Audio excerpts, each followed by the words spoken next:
babe. Hey, Kayla.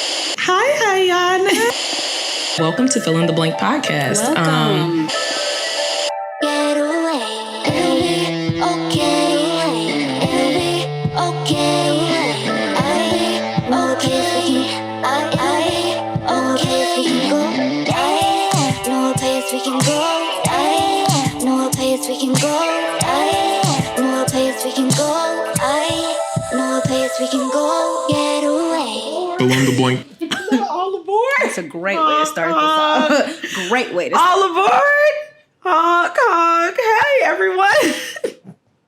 Okay. Hello, everybody, and welcome back to Fill in the Blank podcast. Hello, Iyanna. Hi, Kayla. How are you doing? I'm doing good. That's so good. Yeah. We're back after a missed week. It's kind of sad, but we're back. Well, that's okay. We're back and we're better.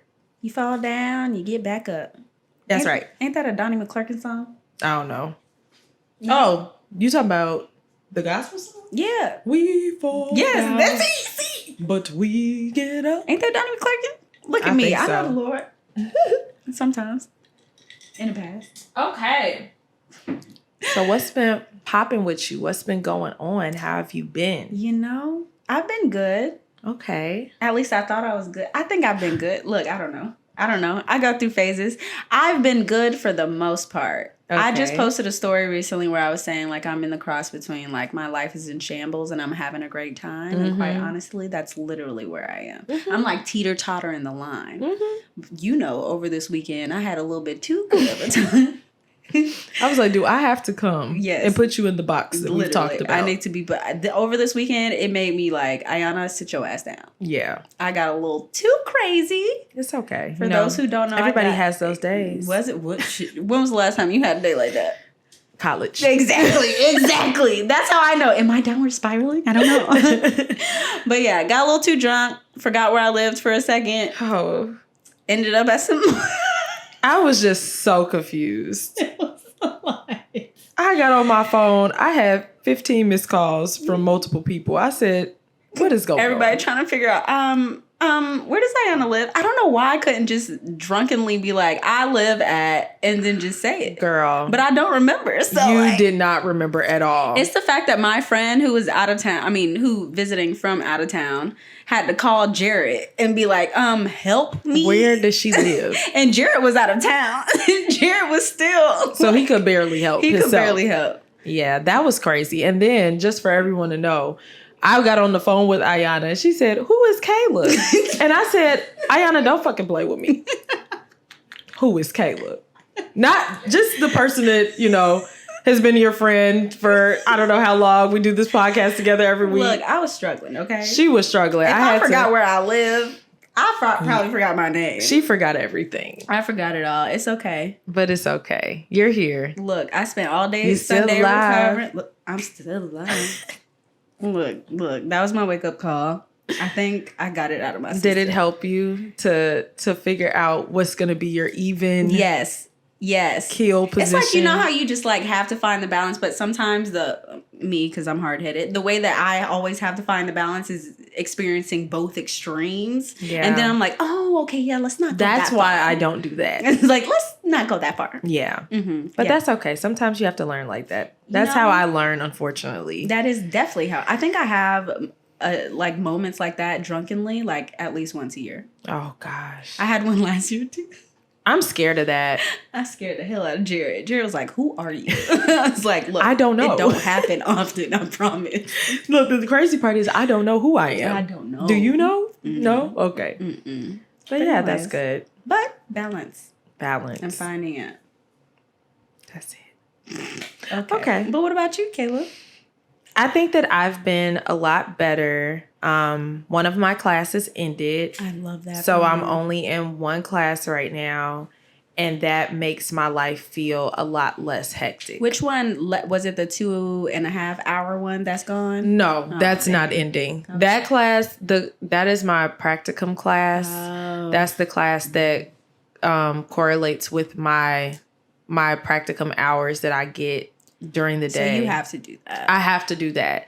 And the reason why I have to have that class is because we have to have so many hours of like university supervision alongside the supervision we get at the site that we're interning at. A professor from our university has to supervise us by having class with us and us talking through the experiences that we've had at the internship. So I will be doing that. I will be now on that synchronous schedule until the end of the program. Okay. So until May, I'll be doing that. Ooh.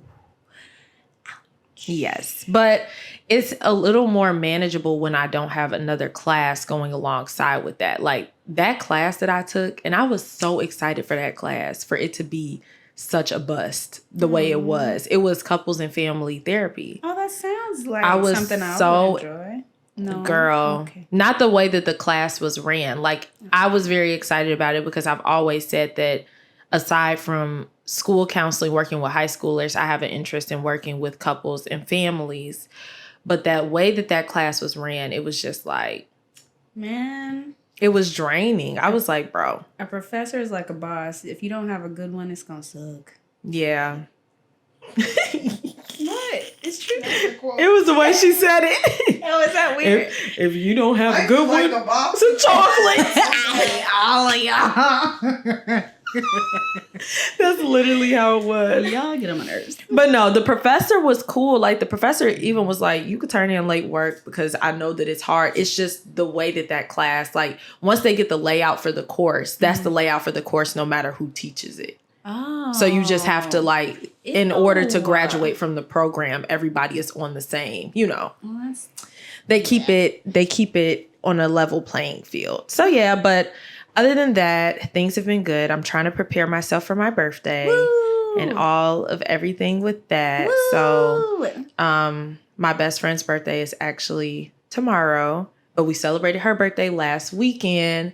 So now, like whenever, it's always weird because I want her advice about things about my birthday, but then I wait until her birthday's over. I'm like, no, we're not going to talk about my birthday until your birthday's done. So tomorrow, once her birthday is over, because she's kind of over it now because she celebrated all over the weekend. And now her birthday is coming. So she's like, I'm ready to talk to you about your birthday and help you. Yeah. And all this stuff. So yeah, it's going to be good to have her back, to have her help because she's like so into birthdays how I am too. So I love that you guys have that. Yes. So we sit and she nitpicks with me the same way I nitpick with her. So I literally can't even imagine like planning something like that. I don't have a planning bone in my body. Yeah. On top of the fact that I don't like value planning stuff for like birthdays and stuff. I'm just so bad at stuff. You be over it. I'd be so over it. Yeah. I get excited. Like there's two things I get excited for, and that's birthdays and Christmas. Those are my things. I don't really get excited for New Year's, not Thanksgiving, no other holidays, just birthdays and Christmas. I think Thanksgiving is the only holiday that I actually like. I don't do Thanksgiving like that. And it's only because, like, it actually means something to me. It's like, oh, wow, this is actually a time for people to, like, come together, families to come together and, like, eat. And that's the best way you can bond. Yeah. Then I think about Christmas and how just, like, commercialized it is. Or birthdays. Or, like, Valentine's Day. Or New Year's. Like, or any of the things. Or any of them. They're just all so commercialized. I'm like, eh. Yeah, I think that, like, the reason why I don't do Thanksgiving like that is just because I'm like traumatized by it. That was my mom's favorite holiday. And then she passed away the day after Thanksgiving. So I'm cool on Thanksgiving. Yeah, like it's just not my time of the year. But Christmas, my mom was a really big Christmas girl. So I think that's why I get so excited for Christmas. I just had such a great upbringing with Christmas that I love the feeling of Christmas. Like I just love, it's the one time of the year that everything just looks like magical with the lights and the decorations. It's just, I wish I had that. All my Christmases sucked. Really? Yeah, I always spent time with my cousin's side of the family, and they literally would always forget that I would be there, even though I was there every year since I was a kid. And yeah. No. I hated it. No. Well, we're going to try to, look, I'll always be trying to change your mind. We're going to try. But I am going to, Marcus and I decided we're doing a Christmas party this year. I love that. So we're going to have all of our friends over for like sometime before Christmas even hits, because everybody goes out of town and stuff like that. And then my Christmas Eve and Christmas Day is always nuts because of like all the stuff I have planned with family stuff. But I want to do like something Christmas like with my friends this year. So yeah, so we'll do that. Okay. But anyways, let's get into the topic. This is something that like you brought up, but it kind of like was really good timing for us to talk about this because of Tracee Ellis Ross just came out with a docuseries called Hair Tales. And I haven't finished it yet. I'll be honest. You haven't started it? But I think that we can have such great conversations even without seeing it revolving around hair. So for those that have not heard about it or may not know, Tracee Ellis Ross docuseries that came out called Hair Tales is about women telling stories about their hair, Black women specifically, and about the ups and downs, trials and tribulations in the relationship that we have with our hair, and what that means to us. And I know this is something that I have battled with literally my entire life. Same. Definitely same. So let's start at the beginning. When did you become aware of like a relationship with hair, or that you might not have been connected with your hair in some type of way? I have literally always been hyper aware of the fact that my hair was different than because the black side of my family is the only family that I know. And as far as I can remember, they would always make it painfully obvious that like you're different and your hair is different. And it was just a lot. So I've always been aware of the fact that my hair was different than majority of the people around me. Right. And it always became this sense of just like insecurity. It's like, yeah, sure, people would come up to me, oh my God, your hair is so beautiful, and be touching me all the time and stuff. Like, oh my God, never cut your hair. Your hair is so beautiful. Oh my God, you're so beautiful because you're your hair. I'm like, shut the fuck up. I know. It's so annoying, right? It really is annoying, especially it's frustrating. For a 6-year-old kid. I'm like, dude. Yeah. Dude. I would say I've had the same kind of experience that you described. Besides the fact that like, it's weird when you are Black and other people are Black. Like I'm fully Black. I'm not necessarily like, yeah, I might have like things mixed in my family, but like both of my parents are Black. My grandparents are Black. Like, I feel like I know where this is going. And being the Black girl with the good hair. Would they try to convince you that you're not just Black? Yeah, I've had that. I've had you couldn't be just Black. Yeah. You couldn't just be Black. Like, look at your hair. Yeah.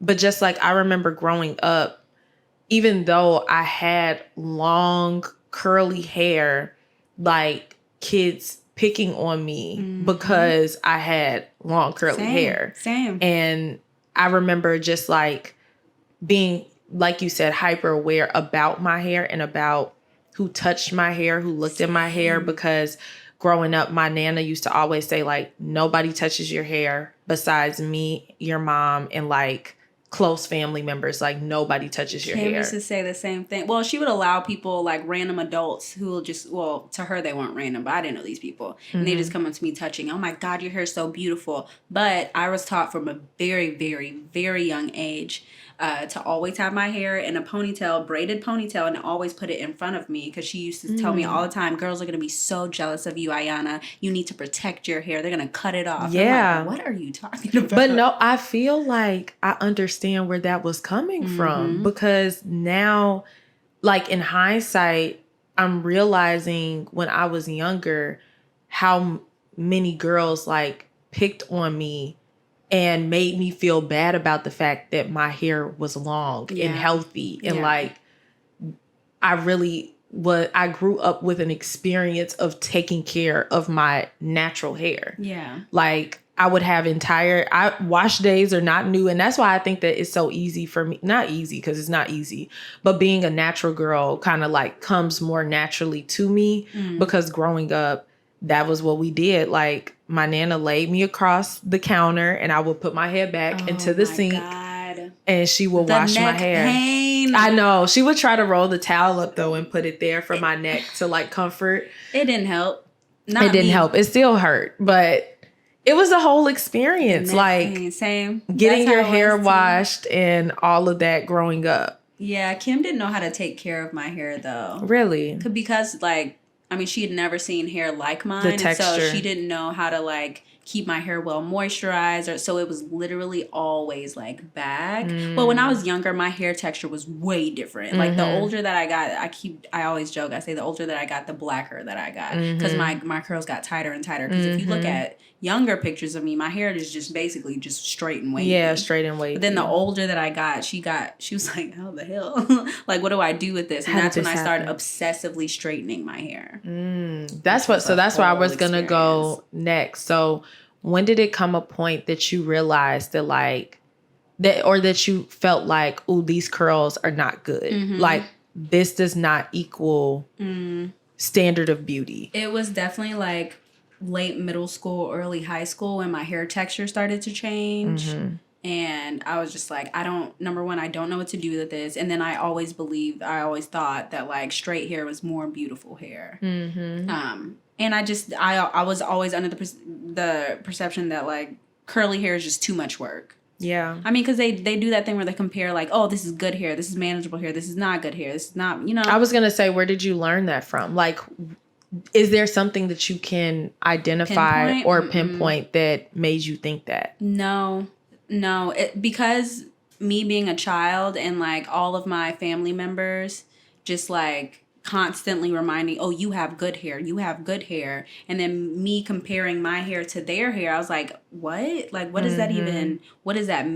Yeah. But I just was under the perception that like, well, this is good hair, that's bad hair. But then I got to middle school, high school, and I remember being jealous of people who had kinkier hair than me, because I always, number one, wanted to do a big fro, and my hair just won't do that. Yeah. And then they used to have the puff balls, and I wanted to do that. I couldn't do that either because my hair just falls flat. Yeah. But I just remember being jealous about that stuff. Yeah. But I mean, you know, whatever. But then I would just straighten my hair. Yeah. I think I became really aware when like growing up, I had a best friend and her hair texture was like the hair texture that I really, really wanted. Like it's kind of like the way that you were describing yours was like, it was curly, but it was like just like a more flat, looser, like more fine and softer hair texture than what mine was. Yeah. And I remember just constantly trying to get my hair to do. I didn't understand the concept of texture. Like nobody ever explained that to me. Yeah. So I had the people that were like jealous about, or like, you know, making comments about the way that my hair is and all of that stuff. And then on the other hand, I'm sitting here looking at my friend and I'm like, no, like that's good hair. Like my hair doesn't do that. And I remember she would be able to just like put mousse in her hair, and she would like scrunch it up and it would just be cute. And I would try to like put so much mousse in my hair thinking that my hair would do what hers did. I remember going through the mousse and it was crunchy and dry. And it was not good. Mousse just never worked well. It didn't I'm like, work. why is it drying my hair out so bad? My hair was so crunchy because I was trying so hard to make my hair texture into hers, and it just was not that. And I did not understand. Did you ever go through like a hair straightening phase? I did. When I got closer to like 8th grade in high school, I went through a really bad hair straightening phase where I fried the mess out of my hair. I had a permanent straight hair in the front. Yeah. It was heat damage to the point that even when I washed my hair, the rest of my hair would kind of curl up. But that front, it was permanently straight. Yeah. And I think that when I was in high school, though, that's when I got my revelation about wanting to, like, actually embrace my curly hair. Oh, yours was in high school? It was towards the end of high school, though. Okay.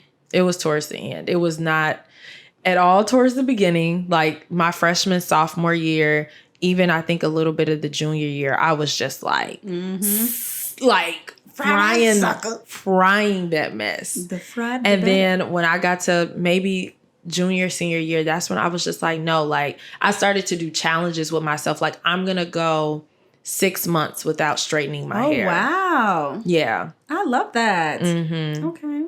But I think that the reason why I was able to kind of get back on track with that so early on instead of having that moment in college was just because I always had like my Nana reminding me that my hair was beautiful. She's like, your curly hair is so pretty. You don't need to do that. You don't need to do X, Y, and Z. Like your hair, your natural hair texture is so beautiful. And I would hear her say it and I'd be like, like, I hear you. Even when she says it now, she brings it up to me now. She's like, your hair is so pretty like that. You don't need to do anything to it. You don't need to do nothing to your hair for your birthday. I'm doing something to my hair. But I think that towards the end, that's when I started to realize, like, okay, the more I straighten my hair, the more that I'm losing the way that it looks. So I didn't want that. That wasn't necessarily my goal in that was to fry my hair. I didn't understand that concept. Like, oh, you keep straightening it. It ruins your curls. It legit ruins your curls. Yeah. Yeah. I feel that. So when did you have your awakening moment about your curly hair? So growing up with Kim, she would always tell me that I wasn't allowed to cut my hair until I turned 18. Oh, I had that hair, cutting your hair talk as well. That it's like a sin, basically. It was like a sin, and I didn't like that. I'm like, but I want to change. I don't like my hair. I want to do something. And so as soon as I turned 18, I went to Walmart, and I got them to cut my hair. Really? At Walmart? I looked like Dora. I'm not even playing. How short did you cut it? It was literally here. Okay. With bangs. Oh my gosh. And I'm dead ass. I looked like Dora. Wait, you just unlocked a memory. I just realized that I wanted bangs so bad when I was in high school.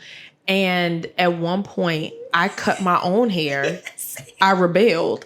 And I got the scissors and I went in the mirror and I didn't cut like a Chinese bang, but I just wanted a little side bang and they wouldn't let me have it. Bang. I just wanted a little layer, I wanted the Selena, like they're almost like see-through, like. Those are cute though. Those are really cute. I wanted the side bang and I cut it. And I remember my Nana being pissed. I think I did that when I was like in like 8th grade. Yeah. I did that. And in 8th grade, I remember because it was like around the time of my mom's funeral and they let me cut a Chinese bang. So I got a Chinese bang when I was like in 8th grade. Okay. Because that was super popular then. Like everybody had Chinese bangs and I felt... What are Chinese bangs? Those are the straight ones? Mm-hmm. Is that what you call them, Kayla?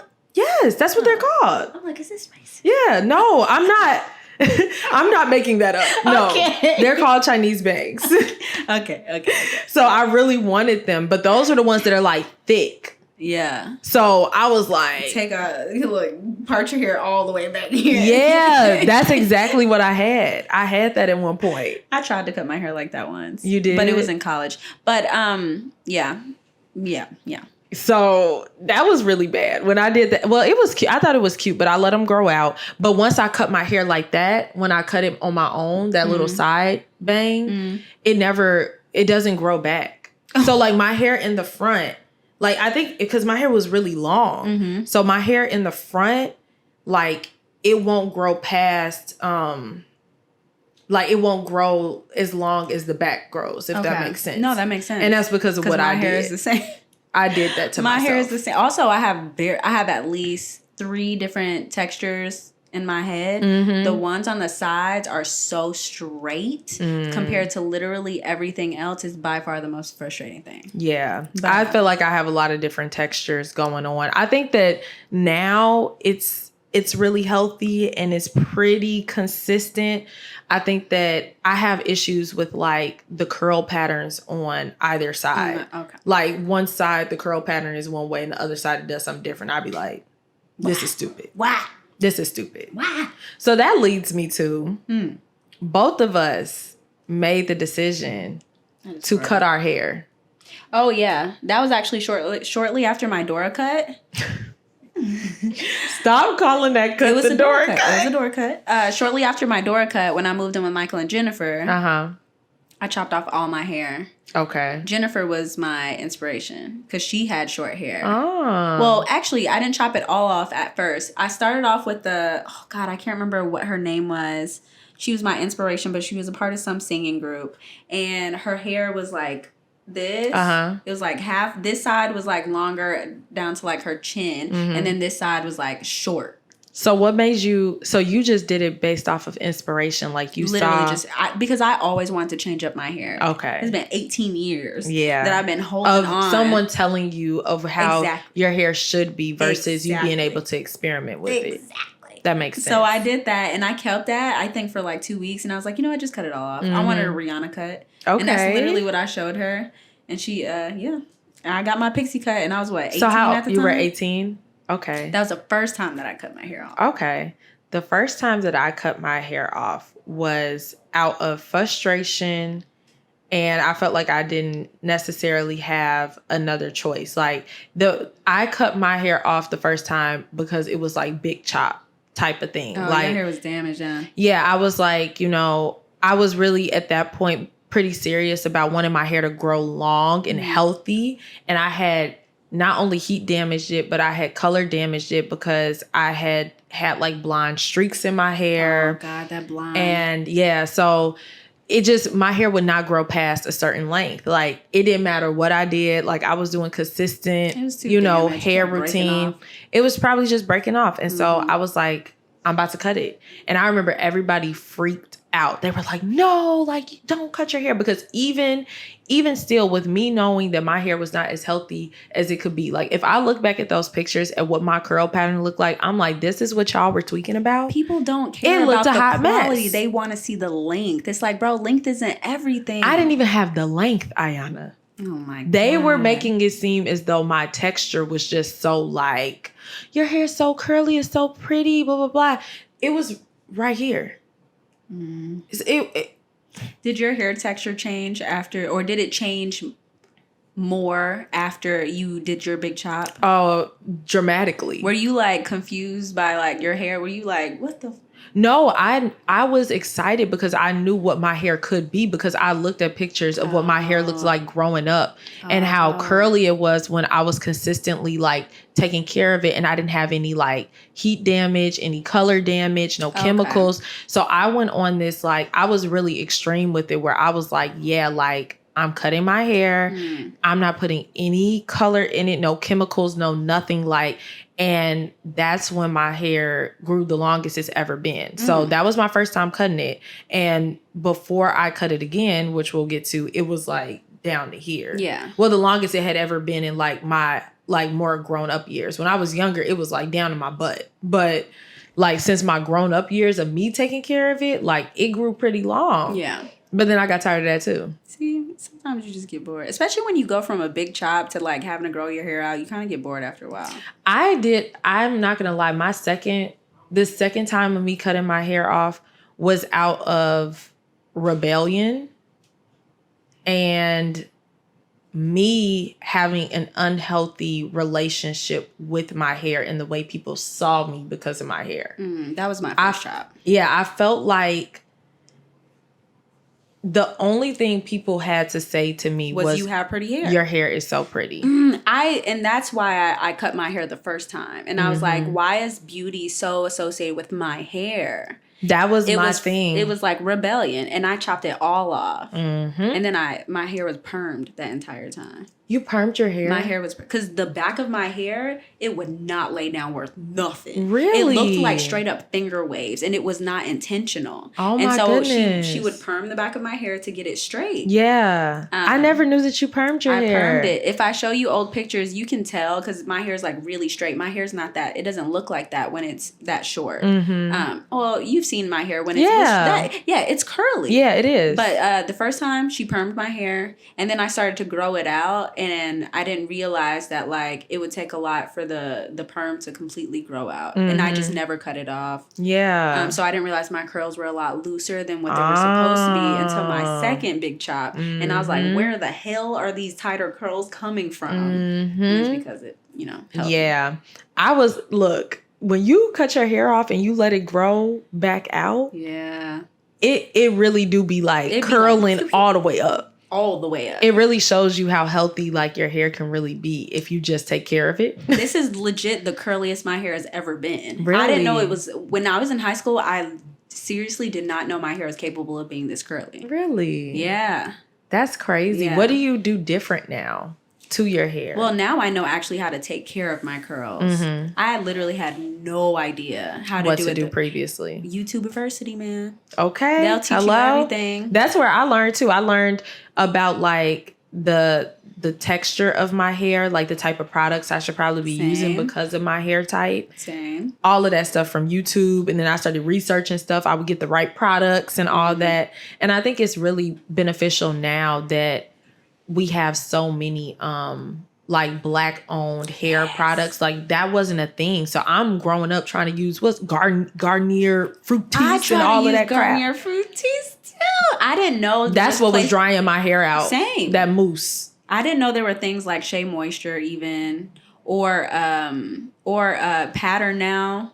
Pattern's good. Yeah. This was the first thing that I had ever used on my hair, and I still use it to this day. It was Miss Jessie's Multicultural Curls. Yep. I know Miss Jessie's. I've used that before. Love that stuff. Yeah. That's the only thing that has worked on my hair throughout. Because I swear sometimes products will work and then they stop working. Yep. That's how mine is too. It's not just me. Mm-hmm. Okay. Mine is like that too. I have to switch it out every once in a while. Same. The only one that I've found consistently is pretty good for my hair so far, at least, is Camille Rose. Real, I tried Camille Rose, but it just didn't work well with my hair. Camille Rose works really. I think it's because like even though my hair is fine, like I have a lot. Like you have thick hair. It's a lot, mm-hmm. and I don't even know if it's thick because it's probably not. It's just I pick it out, and the way I pick it out, it makes it look a lot thicker than what it is. Mm-hmm. It's kind of fine, but my hair will dry out and it tangles really quickly. So I need stuff that has moisture in it. Oh, you just gave me a flashback. The other day, granted, I hadn't brushed my hair in like 2 days or something. Yeah. And I was washing my hair in a shower and I literally went like this and I pulled and there was a whole clump of hair in my hand, and I did it twice, and that just gave me goosebumps times, and I was like, "Am I balding?" That's terrifying. I would probably cry. I was freaking out, and I have cried before. Like, am I bald? Right. Am I bald? I had an experience like that. One of the first times I ever got braids in my hair, because that was another thing. I was not allowed to do any of that stuff growing up.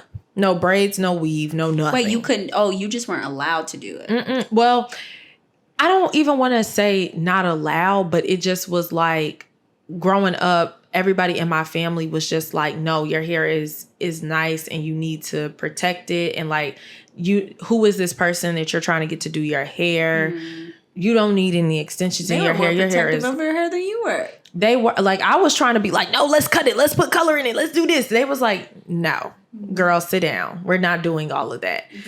But I mean, I'm appreciative of that, and I understand now in my adult years why that I've gone through all of this stuff and experimenting with my hair. Yeah. Why they were protective over my hair like that, because of the unhealthy relationship. I mean, that started it a little bit because it was just like everybody telling me what I couldn't do with my hair made me kind of resent it even more and made me want to cut it off and do all this stuff. But like, I feel like in my adult years, like, me and my hair have had like a real roller coaster of a relationship. Like the second time that I cut my hair off, I remember the day I decided to do it because it was that deep. Like it was getting really long and I felt like it had no shape to it. I just didn't feel like pretty like in my curly hair. And that's another thing, like with curly hair, a lot of times I don't always feel the most pretty with my curly hair because I feel like I look 5 or 12, like childish. Yeah. But yeah, I remember the day that I decided that I was going to cut my hair off. I was in the mirror. I was literally bawling my eyes out because I was just looking in the mirror and I just did not feel pretty. Like I was looking at all this hair on my head that everybody wants to, tell me like I would kill to have that hair and da-da-da-da. And I literally cut it off kind of in a rebellion. Like this was... in spite. Yeah, this was the time that I cut it off because not to grow it long and healthy. Like everybody always tells you your hair should be long and all that stuff. I grew it off. I cut it off to literally have it cut off my head. Mm-hmm. Like I did not have, and it was funny because I remember when I cut it, I got a whole bunch of DMs and people were just like, oh my gosh, it's going to grow so long and healthy and all this stuff. And I responded to everybody like, no, like the intention is not to grow it back out. Yeah. And granted, I did grow it back out. Like it's growing back out now, but that was just because I realized like for maintenance, I thought that it would be easier every day to have short hair, but it's harder because it grows so quickly that I have to, and I don't like cutting my hair myself. So like, that means that I would have to go and get my hair done every couple weeks. Yeah. So it's a lot of maintenance. Yeah. So it was just a lot of work, but I mean, I think that was just a representation for me of just like how up and down, hot and cold my relationship has been with my hair because of the fact that I have people telling me like, oh, your hair is so beautiful. Like I do anything for that hair, but then also not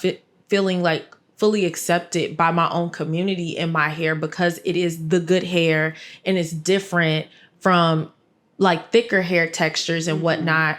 So people like if I complain about issues about my hair, if I'm frustrated with my hair, it's almost like, girl, shut up. Like you don't have no reason to feel like that. Right. So that's frustrating because it's like, I'm black just like you. Mm-hmm. But even the images that we see in the media today are not necessarily, and I know that we need to be inclusive and I think that we should have images of all different hair textures. I know that the hair texture that is kind of like the ones that me and you have might be more in the forefront and have made women that have thicker hair feel as though our hair is what the goal is, or that's what's most achievable in some type of way. But I think that now when I look in the media, especially because we have such a big push for natural hair, it makes me feel insecure about my hair texture because I'm like, dang, like my hair can't get as big as that, or I can't do twist outs on my hair. I can't do braid outs on my hair. Bro, don't even get That's me started. smoked. That's not happening. Don't even get me started with the I was always under the perception that I can only ever wear my hair like this. I mean, I told you about the fact that I thought I couldn't get box braids. Mm-hmm. So, I remember you telling me that. I was like, but I can't do that. And you're like, but I get box braids. And I was like, but I've always been told I wasn't allowed to because my hair texture is not thick enough. Well, they will tell you that, like certain hairstylists will be like, oh, your hair's too fine. Like I can't. True. Paige be gripping. Paige do her thing, y'all. Y'all go see my girl Paige, but don't be having her booked up because I need to see my girl Paige. But yeah, I definitely I get that. I used to be called a white girl by my family growing up because my hair texture, and the fact that I'm light skinned.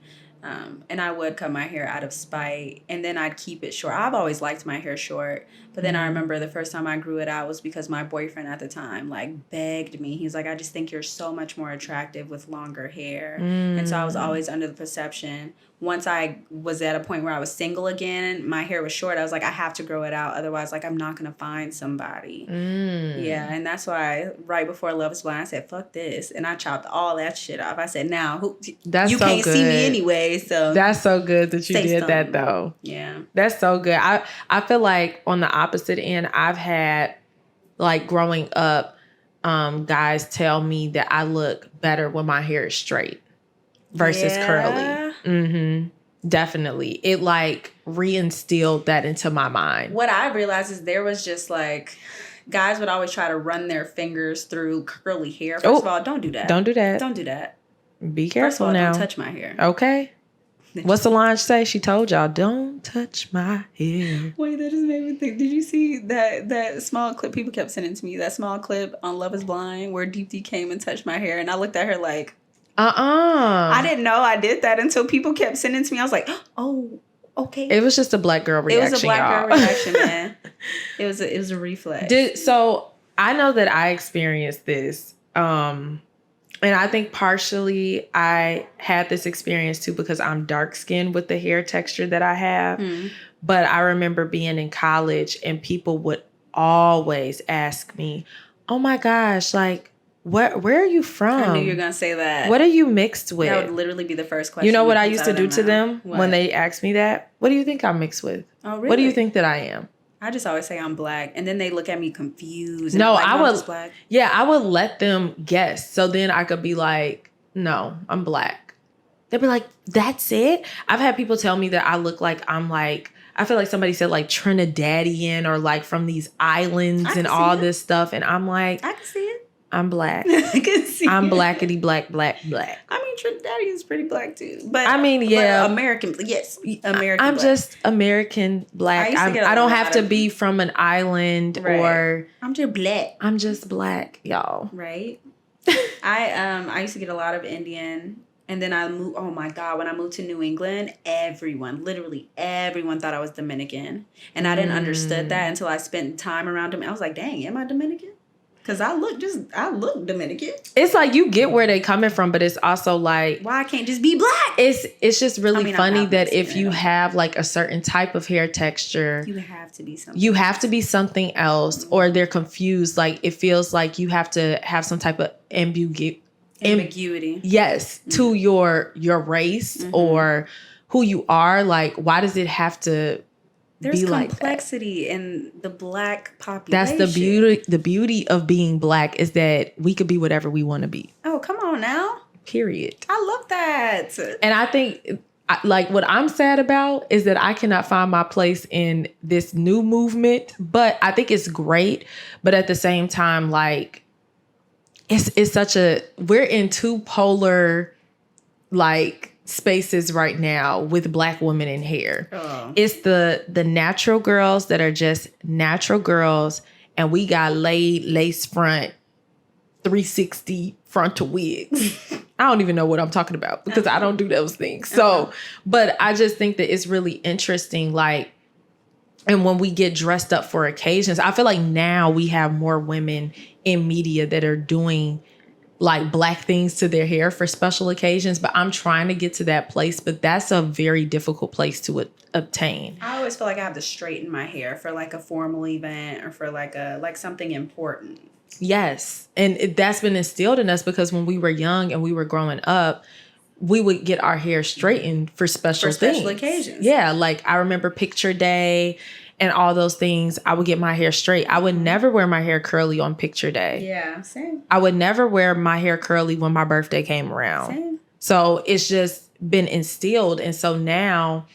a lot of times it feels like almost keeping up with the Joneses with what's going on with like... Sorry, with the Joneses. But what's going on with like everybody doing the wigs right now. Bro, I can't. I use that, bro. I can't. First of all, I've always felt out of place in just this new movement of just like natural hair, because people have told me that like, oh, you don't count. Like your hair doesn't count as natural hair. It's just different. You don't have a struggle. And I'm like, okay, I just won't say nothing. Right. But then I also feel like I can't do stuff like box braids or even wear wigs because people are like, why? You don't need it. Hello. That's what they tell you. I'm like, but what if I want... But it's like, but I want to be a bad bitch too. That's what I'm saying. What if I want long hair? Can I fit in too? What if I want a little short pixie wig? Right. But then it's like the other side. I try to fight this urge because it's like I have that feeling. And then on the other side of things, I have the feeling that like I want to change the image of like when special occasions come around. Why am I feeling as though I need straight hair? Maybe we should just start doing more research on like things that you can, like different styles you can do with our curly hair. I've tried, but you know what? It's hard because we see it so much in the media. Like Issa Rae, great example of somebody that does black things to her hair all the time. Her hair, she's beautiful and she's black. It's no question about it.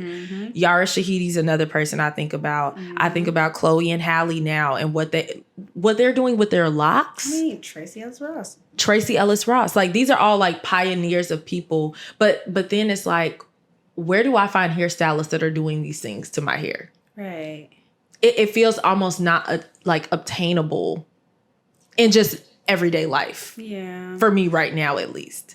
Like, I don't know who to go to. First of all, I've never been the one to get my hair professionally done because I've always been told it's not necessary. Like, I should just be able to do it. And so I've always just done my own hair. But I feel like you still deserve luxury regardless of, and that it is like a luxurious experience to go and get your hair done. You know, I never really thought of it that way, just because like growing up, the people in my family would go get it was like a maintenance thing. They didn't make it seem like it was luxury. It was like, well, I can't manage this by myself, and I need to go get this professionally done. Yeah. And so in my mind, it's just like a maintenance. And I'm like, well, I don't require the maintenance, so maybe I just don't need to do that. Yeah, I think growing up, I used to go with my mom all the time. Even if I didn't get my hair done, I would go with her to get her hair done. And like going with my mom, it just made me feel like this is just a part of Black culture. Yeah. Like this is a part of Black culture for me to be here. And you know, hair salons used to be different then. Like you would go and you would sit there and everybody would be in there chopping it up. Like they'd have the hair magazines in there and you flip through the pages. And I used to be like, Mom, can I get this hairstyle? I want this. But it was just more of an experience. And now we got all these rules and regulations. You know, Jesus Christ. You know who I experienced the salon thing with? Mainly just the hair care journey as a whole. I've experienced this the most with Jennifer. For those who don't know, that's my mom. Jennifer, I've seen it a lot. I used to go with her all the time when I was a kid. And now she's complaining about this new experience or this new wave of like hairstylists who are just like, it's a lot. It is. It's a lot. Like, and I get it. Like they're trying to get their coin and do their thing. I get it. But I personally just feel like we are just missing a strong piece of Black culture. Like by eliminating a lot of the things that were instilled in just like hair, going to get your hair done growing up. Agreed. Like that aspect is not there. That was a vibe, man. It was such a vibe. It was a vibe. So what do you feel like you're going to do differently when the time comes for you to have children? Like if you have a daughter and she, you know, how would you talk to her surrounding hair or do something differently surrounding hair for this to kind of like be broken in a way? I think it's really for me, I just try my best to find the balance between getting her to appreciate her hair, but not putting so much value on her hair. Because I don't want her growing up like I did, where people put so much value on it that I thought that was the only valuable thing about me. And so I want her to value other things more, but to appreciate what she has.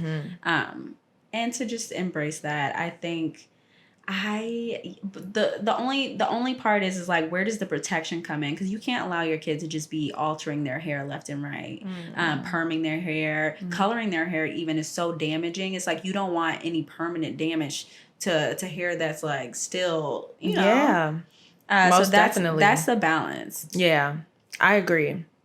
But yeah, I think that I would just have a lot of like, instead of it just being a strict, hard no, like how I experienced growing up, I'm appreciative because I have more insight to understand where the place it was coming from. But I would hope that like by having deeper conversations that are digestible for my child at that age, they will be able to understand why I'm saying no to these things. Instead of just saying no.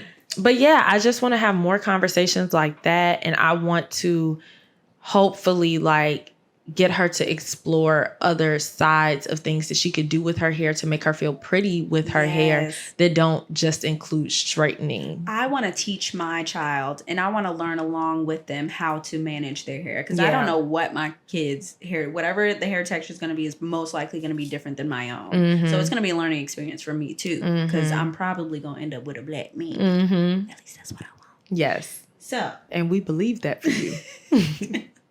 Black babies. Fingers crossed. Fingers crossed.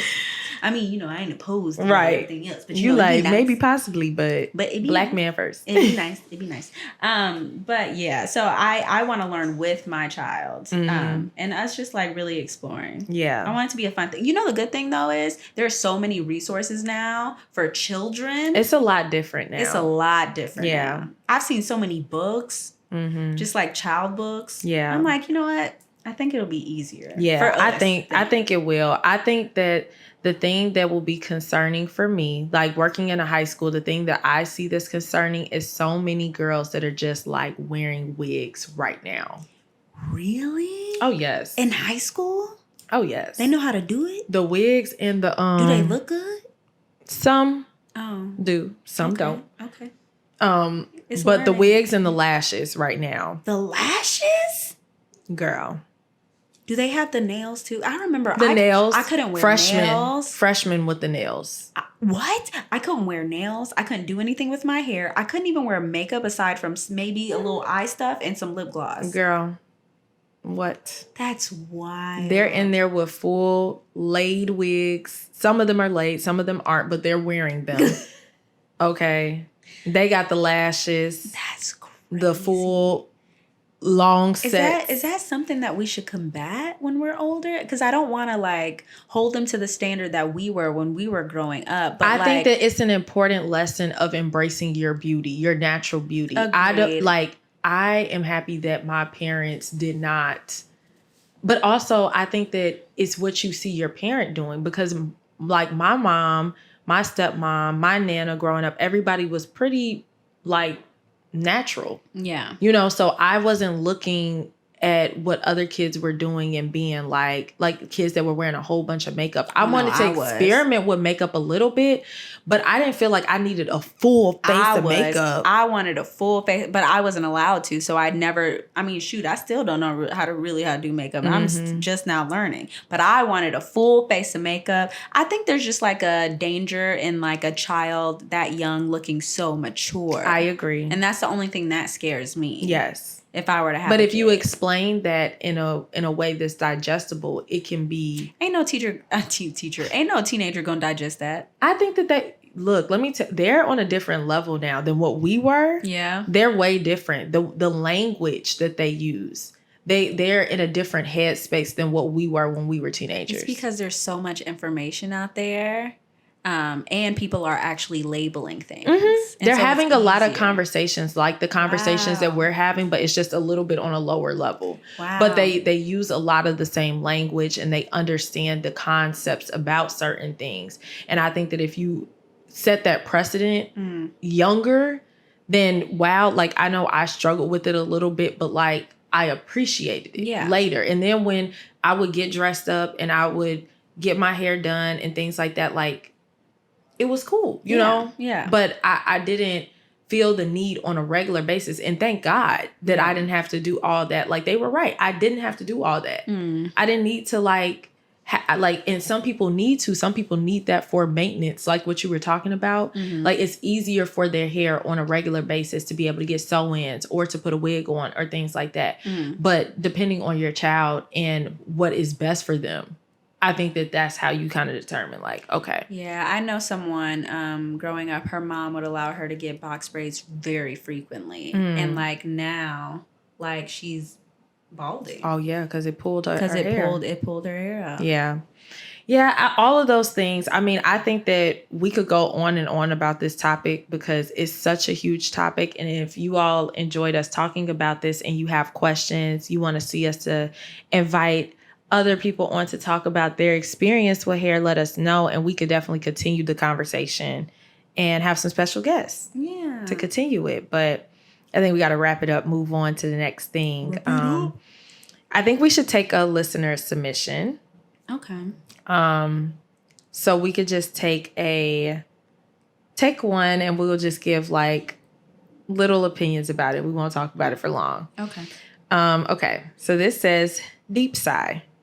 I recently found out that my boyfriend of nearly a year has been cheating the entirety of our relationship. Here's the kicker.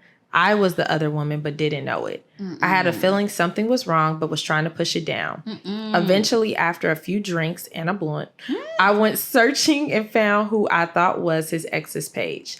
There I found everything I needed to see to confirm my suspicions. I feel numb. This was my first serious relationship. I've been sitting on this information for nearly a week. We're supposed to see each other in a few days. How the hell do I confront this man with what I know? We were long distance for a majority of the relationship. There were signs that I ignored because I chalked it up to me being insecure or overthinking. Wow. It's crazy how you can convince yourself, no, it's the trauma. It's like, no, I'm insecure. Like, that's why when the red flags be in your face. Take them. I've done it. And run out. For real. Yeah. She's better than me, though. The fact that she's sitting on this for a week. I wouldn't be able to sit on it for reactionary. a week. I am too. I would have immediately been like, oh, hell no. I definitely would have had to say something immediately. Release. Look, release. Immediately, I would have had to say something because I just do not have the I don't have the self-control. I don't have the chill. Okay, you gonna know what I'm thinking, and we gonna talk about it today. Literally, get ready, and then I got 5,000 questions to go along with it too. So not 5,000 questions. I do. I know that that's the thing about me. You got questions though. The evidence is right there. But then I have questions about how you were lying to me for an entire year. So the whole relationship is a lie. But what questions would you have about it? The contents of your relationship. Just think about the fact that, I mean, I don't know because I don't fully know that situation, but I'm putting myself in her shoes that if I was dating somebody for an entire year, yes, it's time to go. But I'm just going to be like, how the fuck did you do this for this long?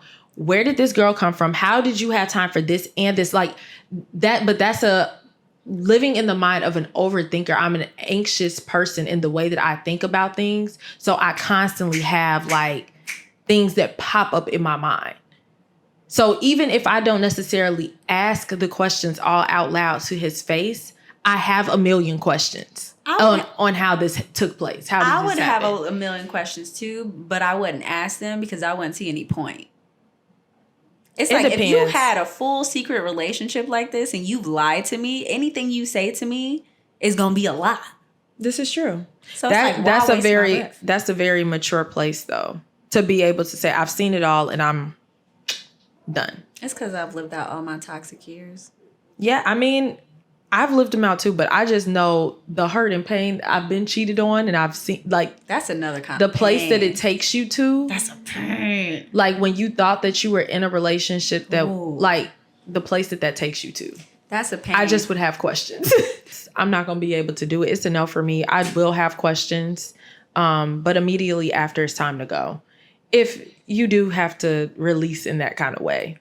But people process differently. Yeah, I was about to say, I just seen a long, lengthy message, get my shit and go, and then block him on everything. That's the kind of thing that I wish that I used to, like, that I used to want to be able to do. And I couldn't. Look, I couldn't do it either. I couldn't do the text message. I need to sit down with you face to face. Like, no, this you gonna see me and you gonna see this hurt in my eyes, this pain. This is the growth. This is the growth. Because I know what I used to be capable of. Mm-hmm. I used to be like throwing shit. Mm-hmm. Like, what the fuck is that?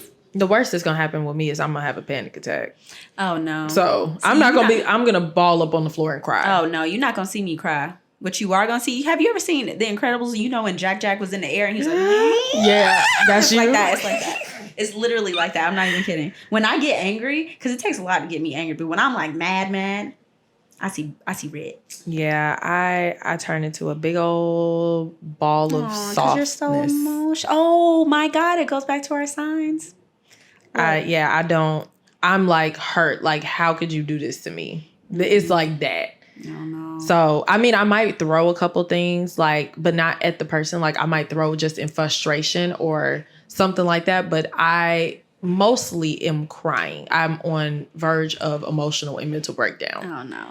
But for you, girl, I mean, I think that this has been, you probably submitted this quite a while ago. So I need an update. Please, update us on how everything. Is he dead? Did you kill him? Please don't tell us if you did that because we don't want to know that information. Actually, it's anonymous. You can put it in the just let me know. But yes, I think that you definitely need to address it though. I don't think that you should hold on to information and stay in a place that you know that it's not like it's not going anywhere. It's not growing. Yeah. This man obviously does not value you. So it's time to move around, sis. Right. You gotta step your cookies up. Don't seek closure either. No. Closure comes from you. We've talked about this before. Yeah, closure is with you. So, go and find you a support system. Go to counseling. Healthy coping mechanisms. Woo, we love healthy. I mean, realistically, it doesn't always happen very linear like that. But Oh my God, healing is never linear. Yeah, so just take your time and be gracious with yourself. Yeah, and block him. And block him immediately and never contact him again. And maybe send all pictures of y'all to his new girl. I'm weak. Iyanna try to be toxic. Delete the pictures. That's what I say. Delete them. She need to know. She need to know. She getting cheated on too. Yeah, that's true. That's if she care though. That's true. Oh, because she might stay. So she might not care. Then she might find her an enemy, and the girl want to fight her for no reason. Yeah, you know, that's how be people doing be. It. Stupid. So,